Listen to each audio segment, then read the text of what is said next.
Well, hello, God's good people. How are y'all doing today? I pray that all is well and y'all are thriving in the Lord and obeying God, living a life pleasing unto Him every day. On the YouTube site, then there are different categories. There's real estate, there's kids, there's relationships, revelations, just so many different titles. And so today I wanted to drop a bucket into credit repair, which is the real estate bucket, because it's come up quite a bit. As you know, mortgage industry is thriving for us, and things are happening. And what people are trying to do are trying to get into a home because they've heard interest rates dropped, right? And so the clients that I'm coming across as I'm handling their financial portion of the transaction are trying to repair their credit.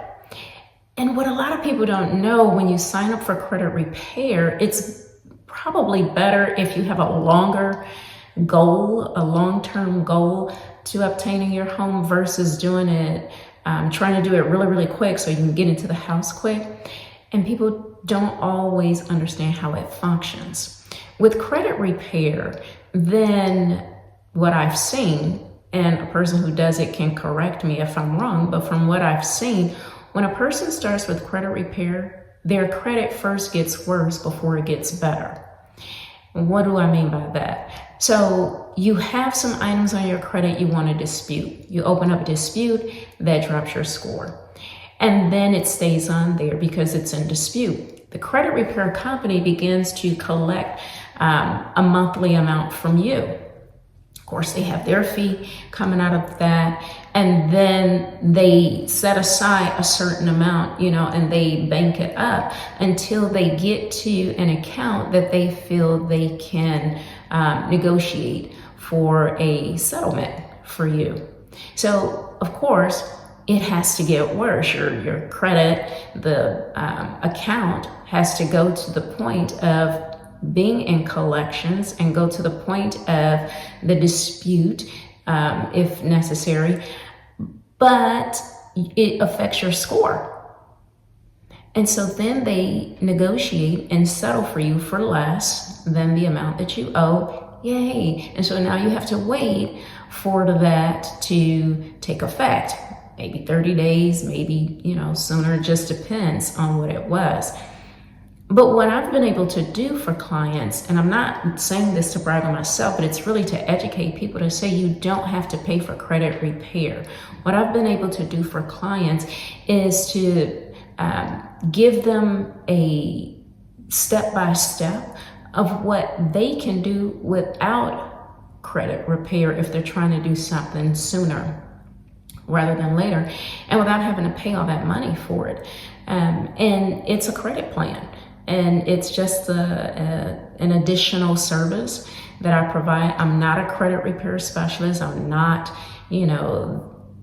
wearing that hat at all. I actually take my client's file to the credit experts who analyze their credit report and then come up with a plan to get to a certain score in a certain amount of time. So if we need to get that score to a 580 in order to qualify for the FHA loan, for example, then they take that credit profile that I've given to them from the credit report of the client with their permission, and they analyze, just like I said, and say, okay, if this creditor, pay off to $0. This creditor don't pay it to zero, but get it to this amount. And everyone just has, each creditor that would affect that score has, what do you call it?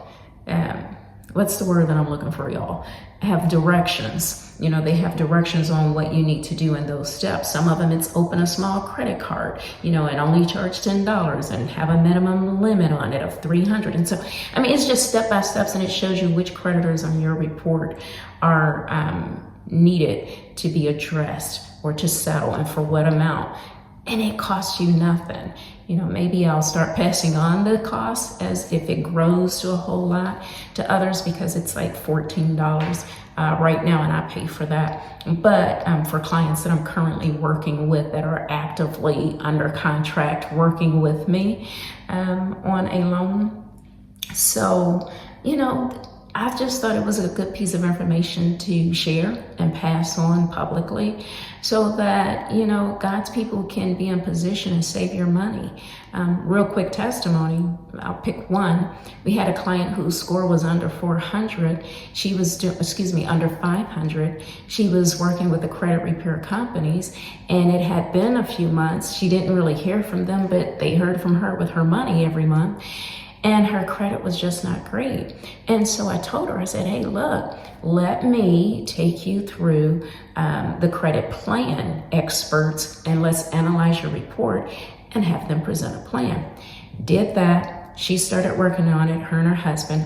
Her scores were climbing, but I still saw the derogatory listed, and I kept wondering what is going on. So finally I asked her, I said, what's going on? But I noticed that her husband's score was going up and the number of derogatories were decreasing, and I couldn't figure that out. So when I asked her, she said, actually, I never canceled the credit repair on mine, but I canceled it on his. I said, there we go.